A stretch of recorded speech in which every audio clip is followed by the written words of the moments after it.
Welcome back, everybody, to the Built for Anything audio podcast. I'm your host, Hertz, and today we're going to talk about Bob Mcnair. It's Friday, October 27th. I know you guys are excited. It's the end of the week. You're going into the weekend, Halloween weekend. I know some of you got your costumes and you're going to go to your adult parties and have your drinks and wild out. So, let's talk about these comments from Bob Mcnair. Now, for some of you who don't know, Bob Mcnair is the owner for the Houston Texans, which is an NFL team. And his comments were, we can't have inmates running the prison. Now, these were comments that were made during the meeting that the owners had with the commissioner, Roger Goodell, as well as other team executives. Now, before I get into those comments and the backlash around it, I wanted to do a little bit of a background on who Bob Mcnair, is. So this is a 79-year-old white owner, as most, I think actually all of the NFL owners are owned by a Caucasian white person. He owns an oil business, which most billionaires are usually involved in. He has a power plant in New York and West Virginia. He's CEO of the Mcnair Group, which is a real estate firm and a financial firm. And he's CEO of a biotechnology investment firm. Now, he's been the owner of the Houston Texans since 1999. He has several foundations. He's given money to various schools. And one glaring fact about him, he donated in excess of $4.5 million to Donald Trump and other previous Republican Party candidates, which is not too surprising. Most, again, billionaires and sports owners, they're going to support most of the time Republicans, and they usually do give money. So that's not too surprising. However, all of this mean? Why do I even bring that up? I bring it up to put certain things in context. What you will find in a lot of older white Caucasian males or females, they come from a different era. They grew up in a time where, slavery was prevalent, more so than it is now. It's just different forms of slavery nowadays. But they grew up in an era where certain words were used. They have a certain point of view. And that point of view, especially if you are, self-made and, you build this big business, you own a team, you have various businesses for yourself, you tend to view workers as being somewhat beneath you, as an asset. Now, you're either a depreciating asset or an appreciating asset. Now, if you're an appreciating asset, then that means that, you're going to be worth more. If you're a depreciation asset, they get rid of you. The typical saying of, what have you done for me lately? So I'm not surprised that an owner would view the people who work for them as being, quote unquote, inmates. Now, obviously, it is he was making reference to what you would normally say as you don't want the people working for you to make the rules. Now, I'm sure we've heard the saying, you don't want the inmates running the asylum. This is not the first time that I've heard that reference. So it has been used before. And so this is not, I wouldn't necessarily label this as a racial thing. Now, it just so happens that when you own a football team where the football league is majority African Americans, then it's going to be perceived in a negative way. So what's the backlash of all of this, right? You have several Texans players looking to, revolt and maybe, take a stand by not showing up. You have players such as DeAndre Hopkins. He missed practice. And I'm also hearing that the players are trying to decide what they will do on Sunday before the game. So expect some sort of stance to be made or some form of protest. Now, listen, I get it. You work for someone, you hear comments like that, it makes you feel some type of way. But here's the thing. This is the environment that we're in. And whether he said it or not, it is what it is. When you work for someone, you have to understand that you're not going to be considered equal. You're just not. You want to be treated fairly? I understand that. You want to be treated with respect? I understand that. But you're not going to be treated as an equal. Hence, I always say this comment to people. You will never make more money than the person who is paying you. Okay, it's just the fact of business, 101. If I'm making $1 million, I can't pay you $2 million. So as much money as these players are making, which they are making a lot of money, the owners are making more. The league is making more. Okay? So you're never going to be more valuable than the league, even though you are. I'm here to say you are valuable because you make up the majority of the league, and African Americans do not make the majority of the population. So who is the more important factor here? It is the players. But do they know that? No. Because if they truly understood the value that they had and the position that they're in, maybe they would do something with their money and maybe start their own league. But they won't do that because there's a cultural problem there, which is a whole nother topic. But I'll just stick to this. So you have some people saying this should be, or this is being viewed as a Robert Sterling type of scenario. Or I'm sorry, Donald Sterling type of scenario. Now, who's Donald Sterling? He was the previous owner of the Los Angeles Clippers. He made some comments in private to one of his little mistresses, and she recorded him. He was using racial slurs like the N-word, nigger. He made references to Magic Johnson that was negative. Basically, he got ousted.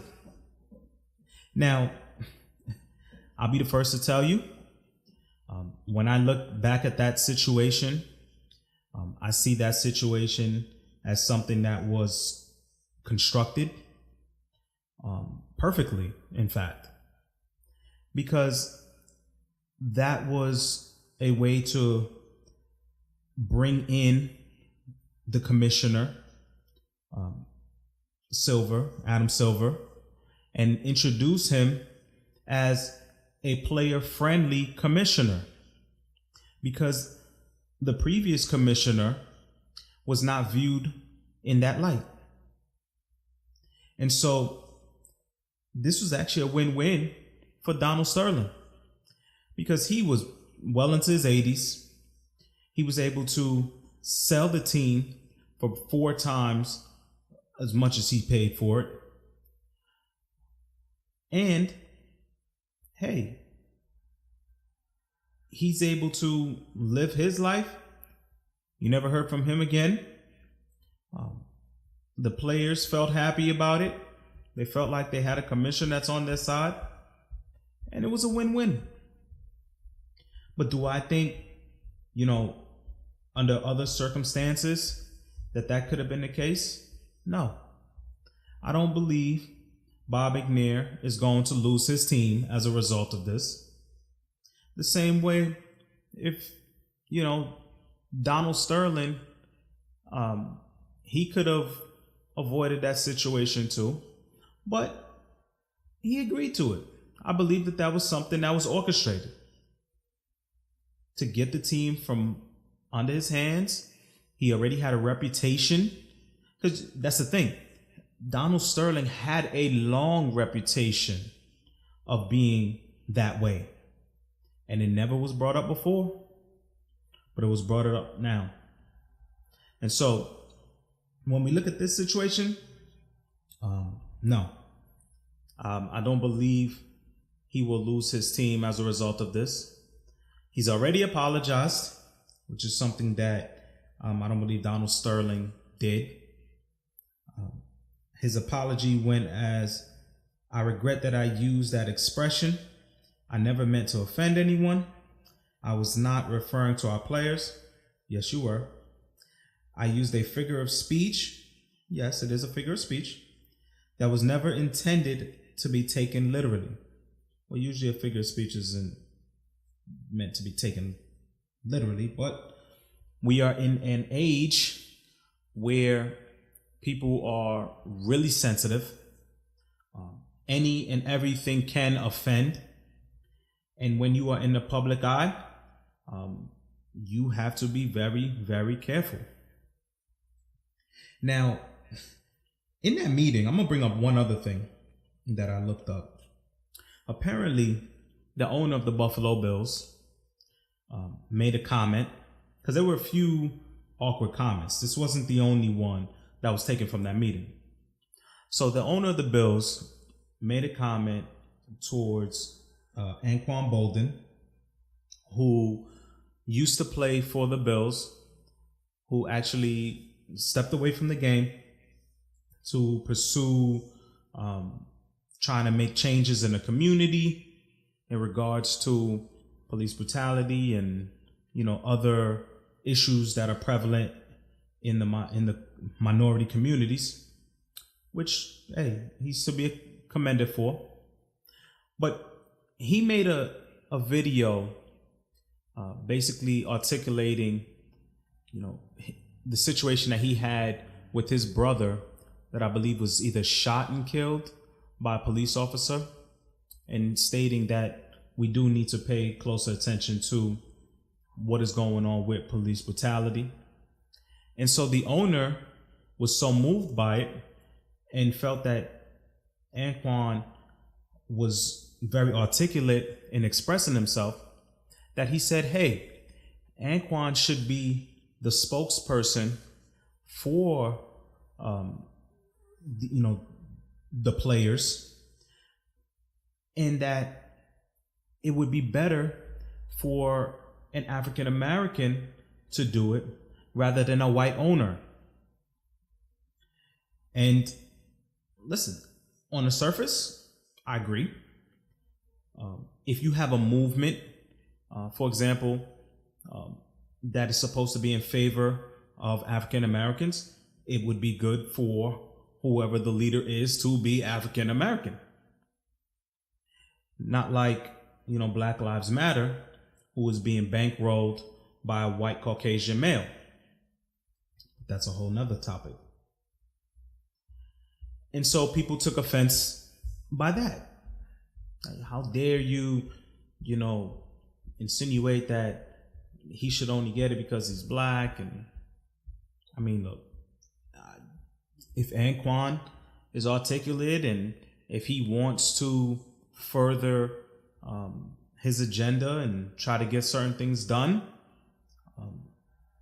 I think it would make sense for someone who is African American, a former player, to be a spokesperson and maybe try to mend what's going on.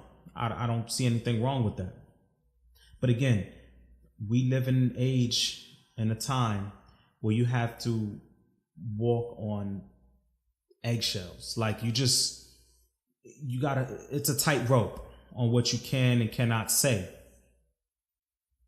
But yet at the same time, people want people to be very candid and say what's on their mind. And listen, the truth hurts. And the truth is very cold. And people really don't want the truth. As much as they say they do, they really, really don't. Okay, so I don't think we really want the truth from what is said behind closed doors.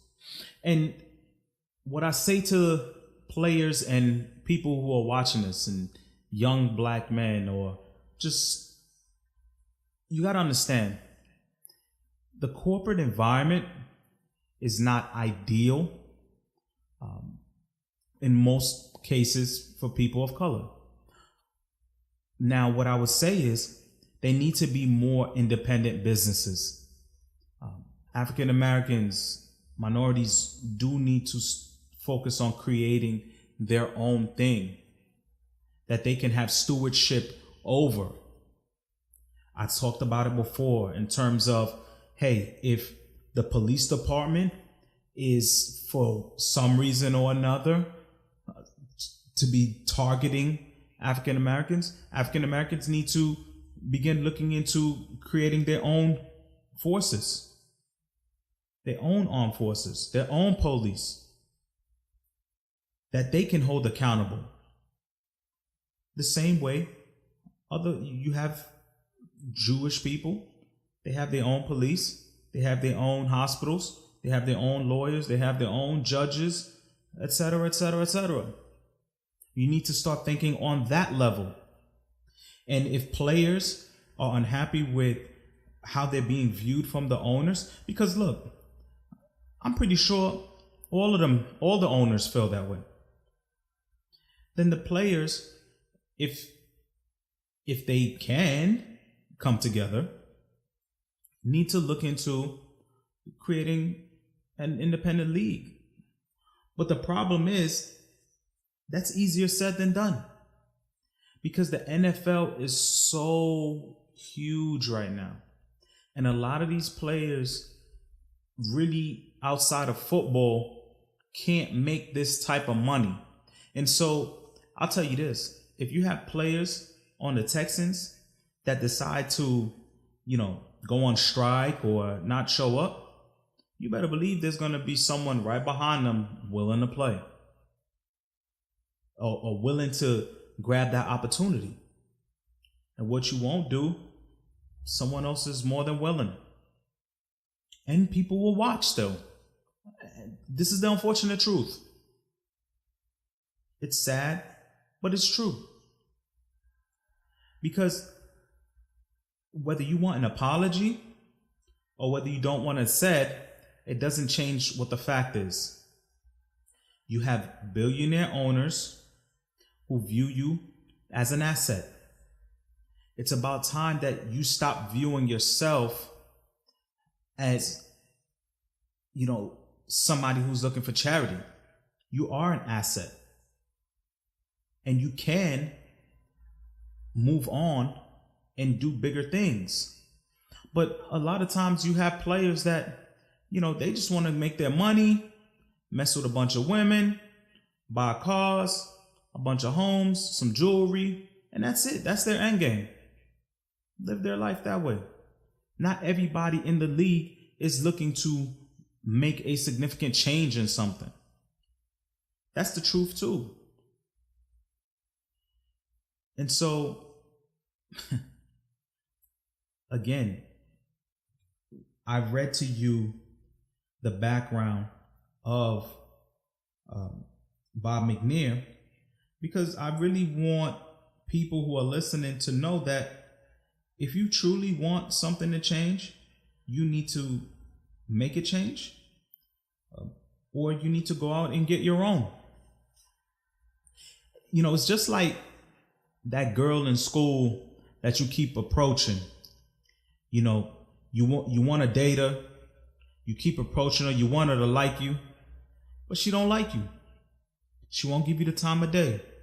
So my question to you is, do you keep pursuing that girl? Or do you just say, you know what? Whatever. I'm going to go get me another girl. I don't need you. You don't like me? That's fine. And so I think what a lot of people want is this conversation to happen with people who don't want to have the conversation with you. It's that simple. So when somebody doesn't want to talk to you, you don't have to keep trying to make them talk to you. You simply go your own way and make things happen for yourself. We have the ability to do so. We are a lot stronger and a lot smarter than we think. And this is not slavery back in the day, because you have people making a lot of money. But again, rather than taking those resources and building, we get tricked into focusing on the wrong things. I just read you some of his background. He has businesses. There's not many celebrities or African Americans or athletes that think on that level. They just don't. That's why that money gets circulated and given right back. Because you take the money you have, you blow it on strippers, or you blow it on, having several baby mamas. You blow it on, having 30 cars. You're giving that money right back. You're not taking that money and saying, hey, let's get together. Let's try to create a league, or let's try to, create businesses where we can try to generate the kind of money that these guys are generating on us. They're not thinking on that level. And so there will continue to be situations like this. Whether it's in the media or not, it is what it is. That's how you're being viewed. You have a job, 9 to 5. You're either producing or you're not. The CEO of that company isn't concerned about you, other than what did you bring to the table. And once you no longer produce, they move on to the next one. That's just the reality, folks. So this is just another reminder. And apparently, there's going to be another meeting that's scheduled between the players and the owners on Tuesday, October 31st. And guess who's expected to be there? Colin Kaepernick. Hey, we'll see. That will definitely be interesting. And so stay tuned. Thank you for listening to the podcast. I'm going to close it out right here. I hope you guys again have a great weekend. Leave your comments. Subscribe. You can catch this once again on iTunes, the Built for Anything podcast. I'm also on Podbean. I'm also on Google Play. Follow me also on Instagram, Built for Anything. And you can also catch me on YouTube. I also upload the podcast on there too. So I'm everywhere. Thank you for listening, guys. I'll catch you on the next episode. Peace and love, y'all.